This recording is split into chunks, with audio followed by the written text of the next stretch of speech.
Hello students, आज हम application of derivatives में नया टॉपिक स्टार्ट कर रहे हैं, इंक्रीजिंग एंड डिक्रीजिंग फंक्शंस। सबसे पहले मतलब समझेंगे कि किस फंक्शन को इंक्रीजिंग और किस फंक्शन को डिक्रीजिंग कहा जाता है। एक एग्जाम्पल से बताता हूँ। यदि मान लो जैसे कोई फंक्शन है f(x) is equal to x square. अब यदि अपन ने इसमें x की जगह पर 1 रखा तो फंक्शन की वैल्यू क्या हो गई? 1 का स्क्वायर 1। यदि हमने x को बढ़ा दिया 2 तो फंक्शन की वैल्यू क्या हो गई? 2 का स्क्वायर 4। तो देखो क्या हुआ, x की वैल्यू बढ़ाई तो फंक्शन की वैल्यू भी बढ़ गई। ऐसा फंक्शन जिसमें x को इंक्रीज करने पर फंक्शन की वैल्यू भी इंक्रीज हो जाती है, ऐसे फंक्शन को अपन बोलते हैं इंक्रीजिंग फंक्शन। सब x बढ़ाने पर फंक्शन की वैल्यू बढ़ गई तो इंक्रीजिंग। अब यदि मान लो अपन ने फंक्शन ले लिया सपोज 1/x, ठीक है, हमने x को लिया 1, फंक्शन की वैल्यू हो गई 1/1 मतलब 1। हमने x को बढ़ा दिया 2, अब फंक्शन की वैल्यू हो गई 1/2 मतलब 0.5। तो क्या हुआ, x बढ़ाने पर फंक्शन की वैल्यू घट गई। x को 1 से 2 ले गए, फंक्शन की वैल्यू 1 से 0.5 पे आ गई। तो यदि x की वैल्यू इंक्रीज करने पर फंक्शन की वैल्यू डिक्रीज होती है तो ऐसे फंक्शन को अपन बोलते हैं डिक्रीजिंग फंक्शन। सिंपल है, यदि x को इंक्रीज करने पर फंक्शन की वैल्यू भी इंक्रीज हुई तो इंक्रीजिंग फंक्शन, x की वैल्यू इंक्रीज करी पर फंक्शन की वैल्यू डिक्रीज हुई तो डिक्रीजिंग फंक्शन। आ गया? क्लियर है? तो जो कंडीशन होती है उसको अपन ऐसे लिख सकते हैं। यदि मान लो f(x) कोई फंक्शन है, यदि हमने x1 को लिया x2 से बड़ा, यदि x1 x2 से बड़ा है और f(x1) भी f(x2) से बड़ा है, देन f(x) इज इंक्रीजिंग। तो f(x) हुआ इंक्रीजिंग फंक्शन। वही जो मैंने अभी बताया, यदि x की वैल्यू बढ़ा दी तो फंक्शन की वैल्यू भी बढ़ जाएगी, तो वो इंक्रीजिंग फंक्शन। मतलब x1 कोई ऐसा नंबर ले लिया जो x2 से बड़ा है, तो x1 पे जो फंक्शन की वैल्यू आएगी वो भी बढ़ी आएगी, तो ये इंक्रीजिंग फंक्शन कहलाता है।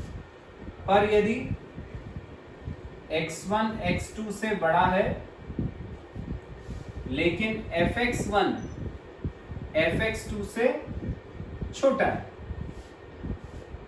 तो f(x) को हम बोलते हैं डिक्रीजिंग फंक्शन। तब f(x) कहलाता है डिक्रीजिंग फंक्शन। आगे समझ में? तो यदि x को इंक्रीज करने पर फंक्शन की वैल्यू भी इंक्रीज हुई तो इंक्रीजिंग फंक्शन, x की वैल्यू इंक्रीज करने पर फंक्शन की वैल्यू डिक्रीज हो गई तो वो डिक्रीजिंग फंक्शन कहलाता है। ठीक है, तो इस तरह से अपन इंक्रीजिंग और डिक्रीजिंग फंक्शन पता करते हैं।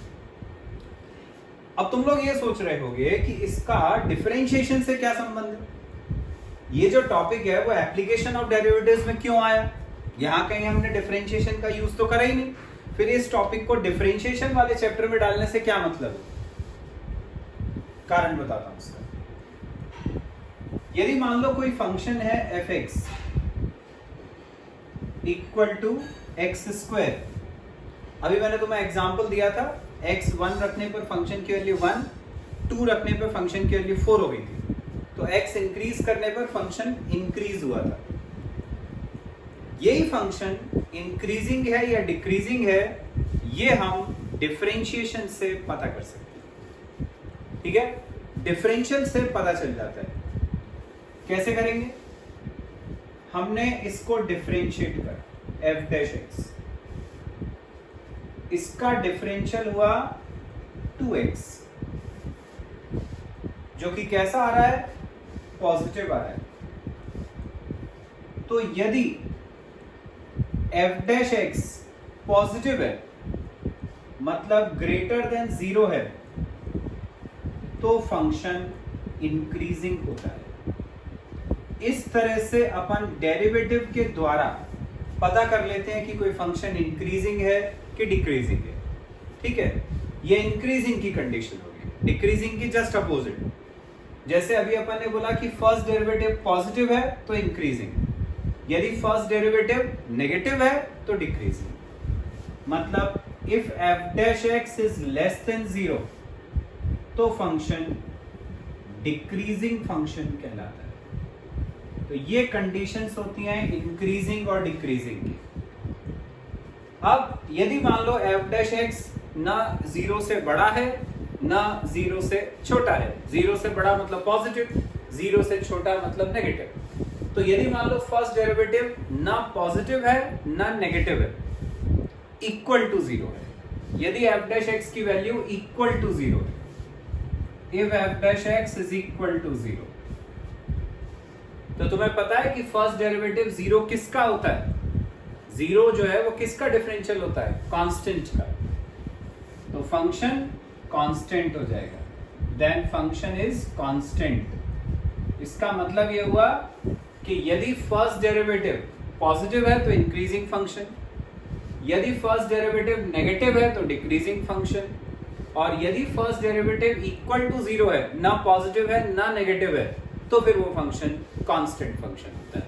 ना वो इंक्रीजिंग फंक्शन होता है ना वो डिक्रीजिंग फंक्शन होता है, वो कांस्टेंट होता है जिसकी वैल्यू चेंज नहीं होती। जैसे 5, 6, 7 इन सब के डेरिवेटिव 0 होते हैं, ये सारे फंक्शंस कांस्टेंट फंक्शंस। आ गया बच्चों समझ में जो कंसेप्ट है इंक्रीजिंग और डिक्रीजिंग फंक्शंस का। अब इसके ऊपर बेस्ड क्वेश्चंस कैसे आते हैं वो देखते हैं। जैसे क्वेश्चन है, फंक्शन दिया हुआ है log sin x, हमें ये प्रूफ करना है कि ये 0 से π/2, 0 से π/2 मतलब फर्स्ट क्वाड्रेंट, फर्स्ट क्वाड्रेंट में ये फंक्शन इंक्रीजिंग फंक्शन है, ये प्रूफ करना है। π/2 से π मतलब सेकेंड क्वाड्रेंट, सेकेंड क्वाड्रेंट में ये फंक्शन डिक्रीजिंग फंक्शन है, ये प्रूफ करना है। और 0 से π का जो पूरा इंटरवल है, मतलब फर्स्ट और सेकेंड क्वाड्रेंट दोनों मिल गए, उसमें ये फंक्शन ना इंक्रीजिंग है ना डिक्रीजिंग है। ठीक है, तो अपन सबसे पहले जो पहली वाली कंडीशन है फर्स्ट क्वाड्रेंट वाली 0 से π/2, उसमें फंक्शन को इंक्रीजिंग प्रूफ करने की कोशिश करते हैं। हमने पढ़ा कि इंक्रीजिंग फंक्शन के लिए कंडीशन हमने पढ़ी कि f डैश x होना चाहिए ग्रेटर देन 0, पॉजिटिव होना चाहिए। ठीक है, तो फंक्शन दिया हुआ था log sin x, ये फंक्शन था log sin x। हमें क्या निकालना है? f डैश x, तो इसको डिफरेंशिएट करते हैं। f डैश x, पहले log का डेरिवेटिव करेंगे फिर साइन करेंगे। log का डिफरेंशियल 1/, तो ये हो जाएगा 1 sin x into sin x का डिफरेंशियल cos x, तो cos अपॉन sin मतलब cot x। तो f डैश x की वैल्यू आ गई cot x, फर्स्ट डेरिवेटिव अपन ने निकाल लिया, वो आ गया cot x। हमें ये प्रूफ करना था कि 0 से π/2 मतलब फर्स्ट क्वाड्रेंट में अपना फंक्शन इंक्रीजिंग है। हमने कंडीशन क्या पढ़ी इंक्रीजिंग की कि f डैश x होना चाहिए ग्रेटर देन 0 मतलब पॉजिटिव। अब अपन को पता है कि इस इंटरवल में 0 से π/2 का जो इंटरवल है उसमें फर्स्ट क्वाड्रेंट में ऑल पॉजिटिव होता है, सारे ट्रिग्नोमेट्रिक रेशियो पॉजिटिव होते हैं, sine cos tan sec cosec cot. तो 0 से π/2 में जो अपना f डैश x आया है cot x पॉजिटिव होगा। इन 0 to π/2 cot x is positive. अब cot x क्या था हमारा? cot x था हमारा first derivative f dash x, तो f डैश x जो है ये हो गया पॉजिटिव। यदि पॉजिटिव तो इंक्रीजिंग हो गया फंक्शन, किस इंटरवल में? 0 से π/2, तो इंक्रीजिंग प्रूव हो गया इन द इंटरवल 0 to π/2। आ गया बच्चों समझ में? तो इस तरह से अपन ने ये प्रूव कर लिया कि ये 0 से π/2 में इंक्रीजिंग है। क्यों इंक्रीजिंग आया? क्योंकि उसका फर्स्ट डेरिवेटिव पॉजिटिव था इन द फर्स्ट क्वाड्रेंट। अब डिक्रीजिंग की कंडीशन देखते हैं।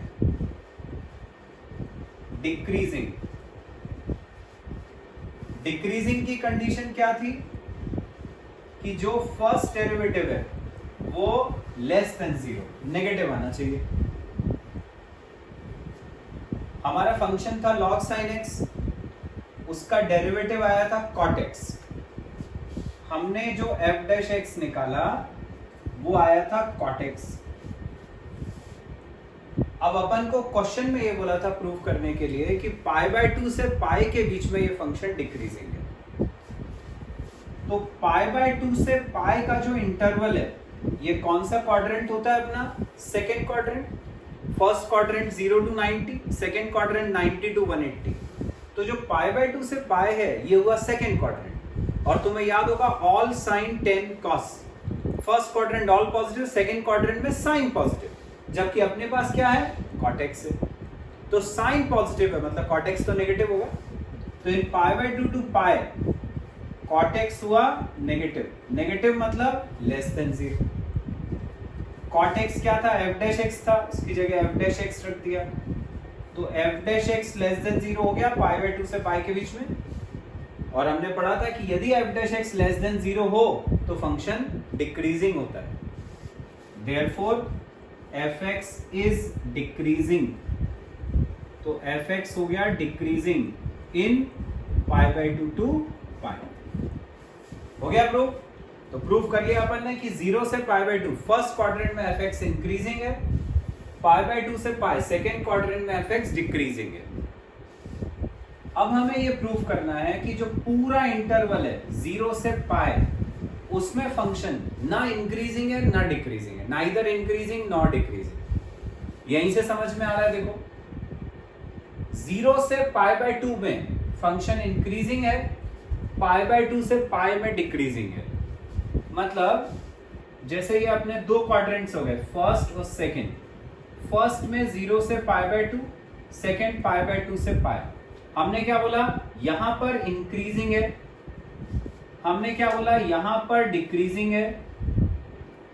मतलब पूरा 0 से पाई का जो इंटरवल ले रहे हो ये दो इंटरवल, उसमें कोई एक पैटर्न तो फॉलो नहीं हो रहा ना। ऐसा नहीं है कि वो पूरे 0 से पाई में इंक्रीजिंग ही इंक्रीजिंग हो या पूरे 0 से पाई में डिक्रीजिंग ही डिक्रीजिंग हो।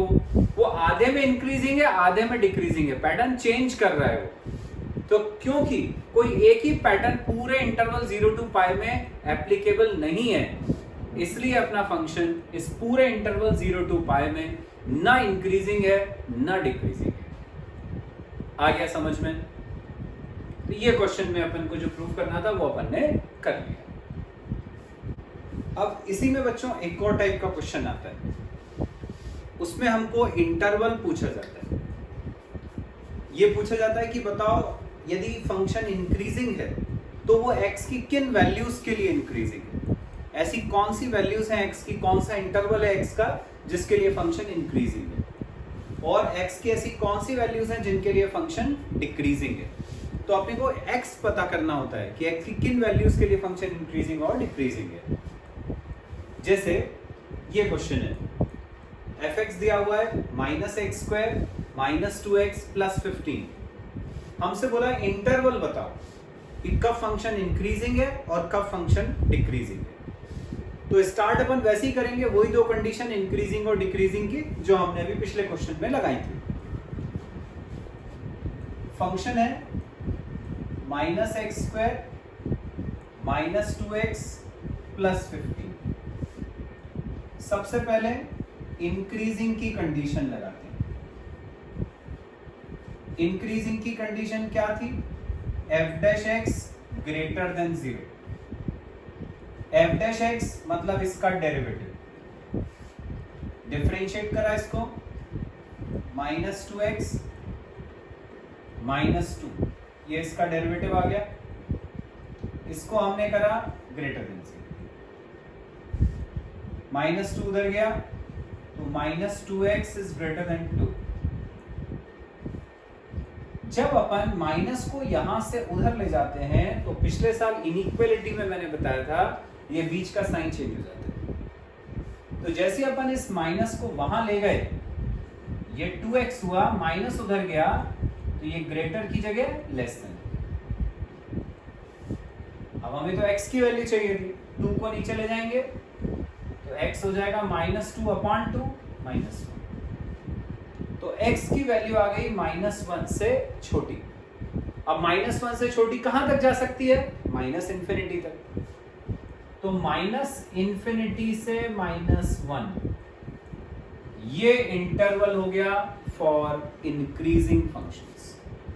तो इंटरवल मतलब x की वैल्यू पता करनी होती है जहां पर फंक्शन इंक्रीजिंग या डिक्रीजिंग होता है। ये अपन ने निकाल लिया इंक्रीजिंग का answer. Now for decreasing, decreasing के लिए कंडीशन लगाई, f' लेस देन 0 होता है इसमें, ये डिक्रीजिंग की कंडीशन।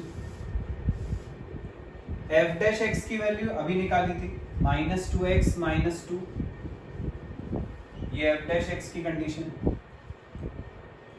ये हमने लेस देन 0 किया, 2 को उधर ले गए तो -2x इज लेस देन 2 हो गया। माइनस को यहां से उधर ले गए, साइन लेस की जगह ग्रेटर हो जाएगा तो 2x हो गया ग्रेटर देन -2। 2 को नीचे ले गए तो x आ गया ग्रेटर देन -1। आ गई कंडीशन। तो डिक्रीजिंग के लिए कंडीशन आ गई कि x -1 से बड़ा है। अब -1 से बड़ा कितना बड़ा? कितना भी बड़ा हो सकता है, इंफिनिटी तक जा सकता है। तो ये हो गया -1 से इंफिनिटी। तो ये जो पहला इंटरवल आया था ये हमारा इंक्रीजिंग का आंसर हो गया। ये जो दूसरा इंटरवल आया था ये डिक्रीजिंग का आंसर हो गया। बस यही पूछा था क्वेश्चन में, इंटरवल बताओ, निकला है। आ गया समझ में? तो अपन इंटरवल वाले क्वेश्चंस को इस टाइप से सॉल्व करते हैं।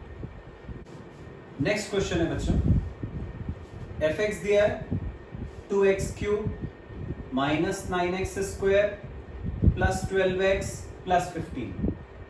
फिर वही निकालना है अपन को, इंटरवल निकालना है इंक्रीजिंग के लिए और डिक्रीजिंग के लिए। वैसे ही स्टार्ट करेंगे जैसे अपन ने पिछले क्वेश्चन को किया था। सबसे पहले इंक्रीजिंग की कंडीशन लगाएंगे। इंक्रीजिंग में f' होता है ग्रेटर देन 0। fx दिया हुआ था, f' निकाला अपन ने। 2x³ का डिफरेंशियल 2 × x³ का 3x² nxn-1 से 9x² है तो 9 ऐसे ही रहा, x² का 2x2 - 1 तो 2x, 12x का 12 × 1 मतलब 12 + 15 कांस्टेंट है, इसका 0। आगे f', ये तो बन ही गया होगा, तुमसे सिंपल था। मल्टीप्लाई करो इसको 2 × 3 तो 6x² - 18x + 12, ये अपना f' आया। अब हमें इस f' को ग्रेटर देन 0 करके x की वैल्यू पता करनी है। तो अपन क्या करेंगे, ये जो 6x² - 18x + 12 है इसको हमने यहां रख दिया f' की जगह, ये ग्रेटर देन 0 करें। 6 कॉमन आ रहा है इसमें, कॉमन निकाल लिया, अंदर बचा है x², 6 3 से 18 तो 3x + 2 ग्रेटर देन 0। ये 6 0 के नीचे गया, ये हट गया, बचा x² - 3x + 2 ग्रेटर देन 0, यहां तक आ गया। अब इसमें मिनट स्प्लिट करेंगे। 2 के ऐसे फैक्टर की 3 आया, 2 और 1, तो ये जो -3x है उसको स्प्लिट कर लिया, x² - 2x - x + 2 ऐसे ही है ग्रेटर देन 0। फर्स्ट 2 टर्म्स में से x कॉमन, अंदर बचा x - 2। नेक्स्ट 2 टर्म्स में से -1 कॉमन, अंदर बचा x - 2, ये ग्रेटर देन 0।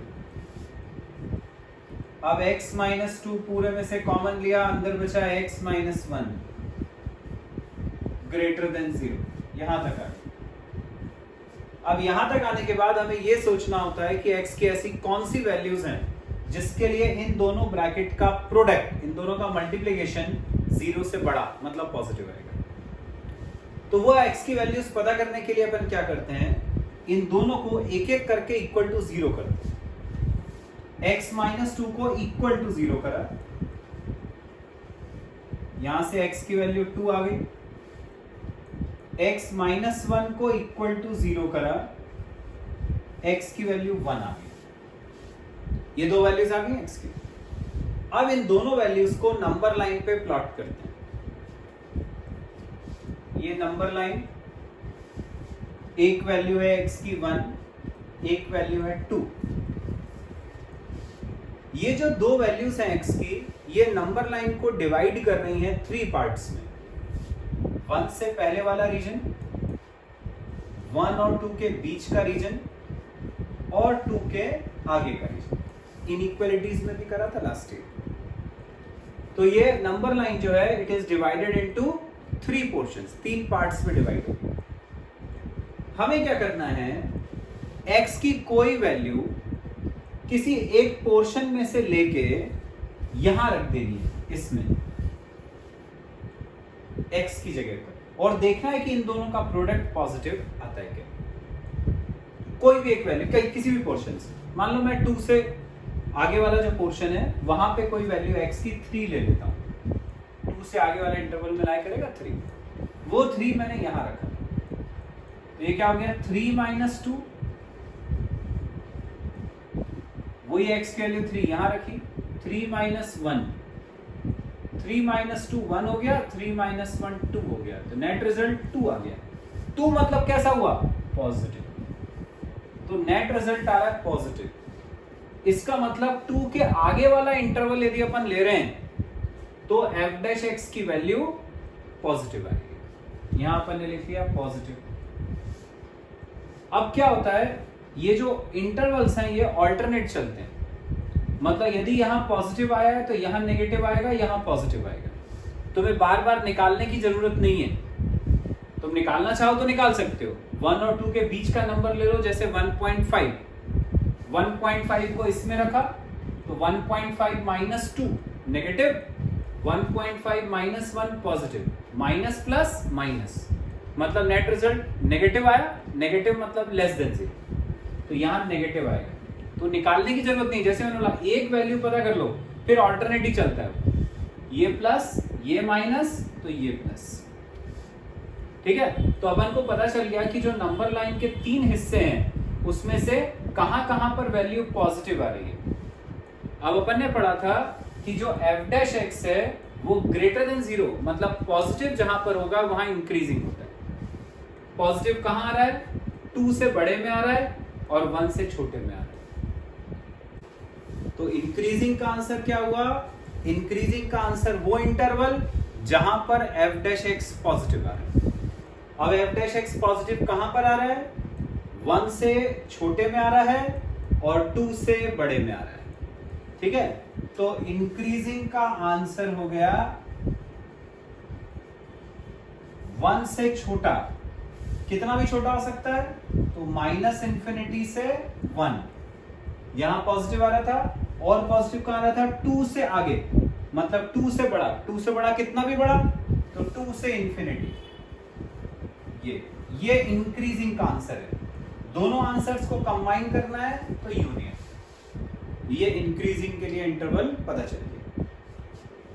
चलो अब डिक्रीजिंग का इंटरवल निकालते हैं। डिक्रीजिंग का इंटरवल वो इंटरवल जहां पर f डैश x की वैल्यू नेगेटिव आएगी। अब नेगेटिव मतलब लेस देन 0, कहां पर आ रहा था, तो ये 1 से 2 के बीच में नेगेटिव आ रहा था। तो डिक्रीजिंग का आंसर हुआ 1 से 2 का इंटरवल। ये डिक्रीजिंग का आंसर, ये इंक्रीजिंग का आंसर। आ गया बच्चों समझ में। तो इस तरह से अपन ने देख लिया कि अपन इंटरवल जो है वो किस तरह से पता करते हैं किसी भी फंक्शन के लिए इंक्रीजिंग और डिक्रीजिंग की कंडीशंस में। नेक्स्ट क्वेश्चन है बच्चों, prove that f theta equal to 4 sin theta upon 2 plus cos theta minus theta is increasing in 0 to pi by 2। मतलब अपन को क्या प्रूव करना है, 0 से पाई बाय 2 मतलब क्या होता है, फर्स्ट क्वाड्रेंट। तो हमें ये प्रूव करना है कि फर्स्ट क्वाड्रेंट में जो फंक्शन है उसका derivative F dash theta positive आना चाहिए। ठीक है, क्योंकि पॉजिटिव यदि आया ग्रेटर देन 0 मतलब इंक्रीजिंग। तो हमें कुल मिला के ये प्रूव करना है कि इस फंक्शन का जो फर्स्ट डेरिवेटिव होगा वो 0 से पाई बाय 2 मतलब फर्स्ट क्वाड्रेंट में पॉजिटिव होगा। यदि वो पॉजिटिव हो गया तो प्रूव हो जाएगा कि फंक्शन इज इंक्रीजिंग। ठीक है, तो वही करेंगे अपन, एफ डैश थीटा निकालेंगे, फर्स्ट क्वाड्रेंट में पॉजिटिव हमें लाना है। एफ थीटा दिया हुआ है 4 sin theta upon 2 plus cos theta minus theta, ये एफ थीटा था। फर्स्ट डेरिवेटिव निकाला f dash theta equal to, इसको डिफरेंशिएट करना है। तुम्हें दिख रहा है दो फंक्शन अपॉन में, यदि ये डिवीजन में रहेंगे मतलब कोशेंट रूल लगेगा। तो इसको डिफरेंशिएट करने के लिए कोशेंट रूल लगाते हैं। कोशेंट रूल में आता है सबसे पहले v, तो 2 plus cos theta into D by D theta, ये फंक्शन थीटा का है इसलिए मैंने थीटा लिखा है, D by D theta of u, तो 4 sin theta, v into U का derivative minus u 4 sin theta into D by D theta of v 2 plus cos theta upon v का square, v है 2 plus cos theta उसका square. ये अपन ने इसमें quotient rule लगा दिया, v इंटू यू का derivative minus u into v का डेरिवेटिव अपॉन v का स्क्वायर माइनस थीटा का डिफरेंशियल, जैसे x का डिफरेंशियल 1 वैसे थीटा का डिफरेंशियल 1। ठीक है, यहां तक हो। चलो सिंप्लीफाई करते हैं। 2 प्लस कॉस थीटा ऐसे ही है, 4 sin थीटा का डिफरेंशियल, 4 sin का कॉस, तो 4 cos theta minus 4 sin theta ऐसे ही है, इसका डिफरेंशियल 2 का 0 हो गया, cos थीटा का माइनस sin थीटा। बहुत इंपॉर्टेंट क्वेश्चन है, एनसीईआरटी का है और एग्जाम में भी आ चुका है, फाइनल एग्जाम में। नीचे 2 प्लस cos थीटा का स्क्वायर, इसको ऐसे ही लिखा था, माइनस 1, ऊपर ब्रैकेट खोलेंगे तो 2 इंटू 4 cos थीटा, तो 8 cos theta plus 4 cos theta into cos theta, 4 cos square theta minus minus plus 4 sin square theta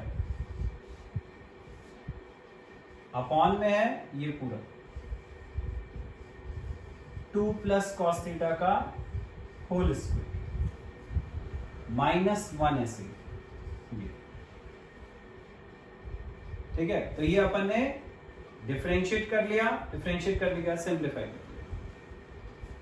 अब इसके अपॉन में ये है, इसके अपॉन में कुछ नहीं है, 1 है। एलसीएम लेंगे यहाँ पे, 1 यहां मल्टीप्लाई, ये इधर और नीचे दोनों आपस में मल्टीप्लाई। यहां तक आ गया था अपना। अब एलसीएम लेते हैं, 1 इधर, ये इधर मल्टीप्लाई, नीचे एलसीएम हो गया है पूरा 2 प्लस कॉस थीटा का होल स्क्वायर। यहां 1 से इंटू हो रहा है तो ये तो एज इट इज रहेगा, 8 कॉस थीटा प्लस ये जो 4 cos square theta plus 4 sin square theta है, इसमें से 4 कॉमन, क्या बचेगा अंदर, cos square theta plus sin square theta, cos square plus sin square 1 होता है, ये 1 होगा माइनस ये पूरा ब्रैकेट वहां जाके मल्टीप्लाई हुआ, 1 से इंटू होगा तो ऐसे कैसे रहेगा, 2 प्लस कॉस थीटा का होल स्क्वायर।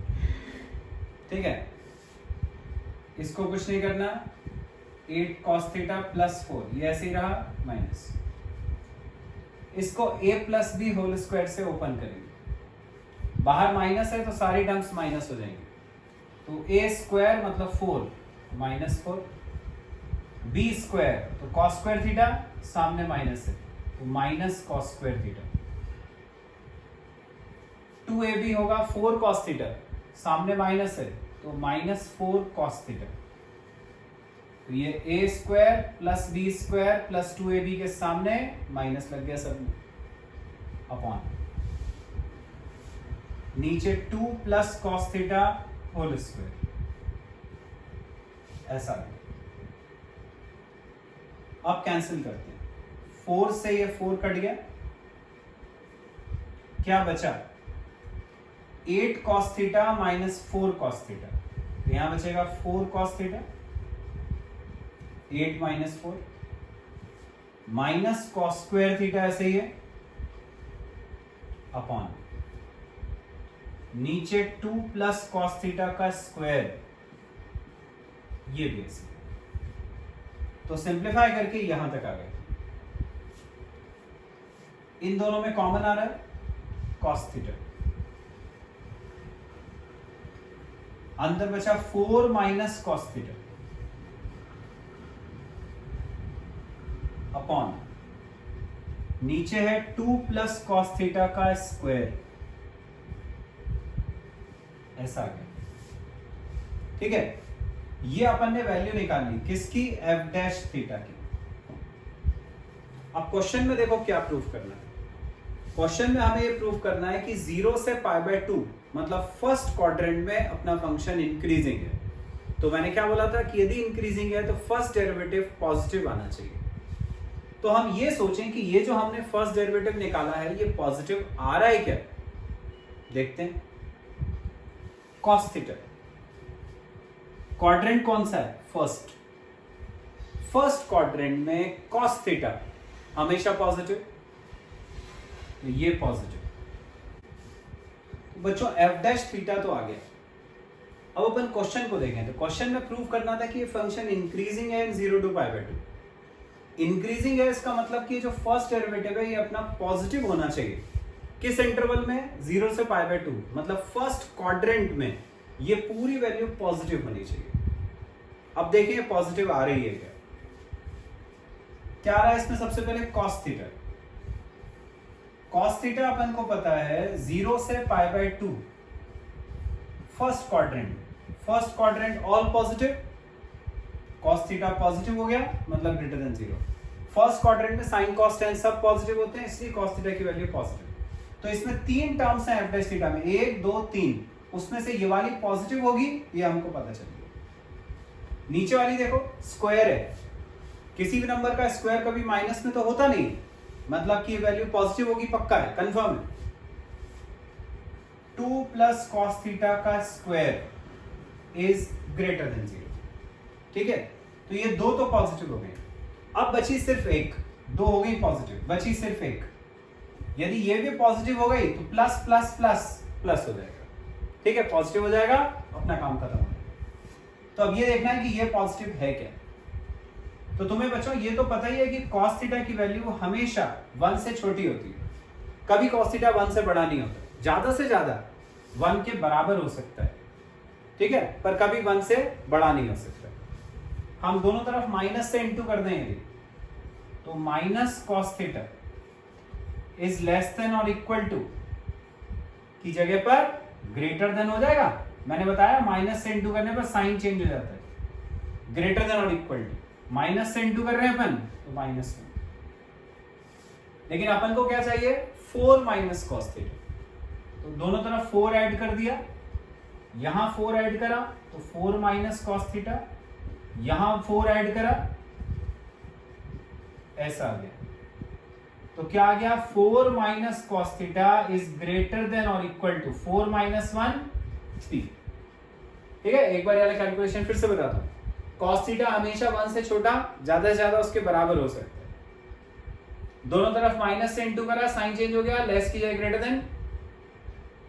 लेकिन यहां 4 माइनस cos थीटा था, तो 4 लाने के लिए अपन ने दोनों तरफ 4 ऐड करा, तो ये 4 माइनस cos थीटा, यहां 4 ऐड करा था वो 4 माइनस 1 3, तो 4 माइनस कॉस थीटा की वैल्यू आ गई 3 से बड़ी।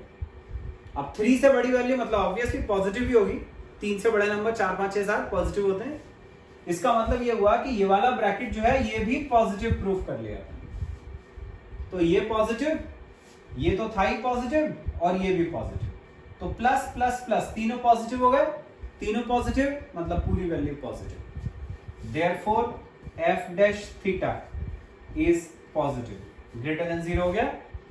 ग्रेटर देन 0 मतलब f थीटा इज इंक्रीजिंग, तो फंक्शन हुआ इंक्रीजिंग किस इंटरवल में, 0 से π/2 में। यही हमें प्रूफ करना था।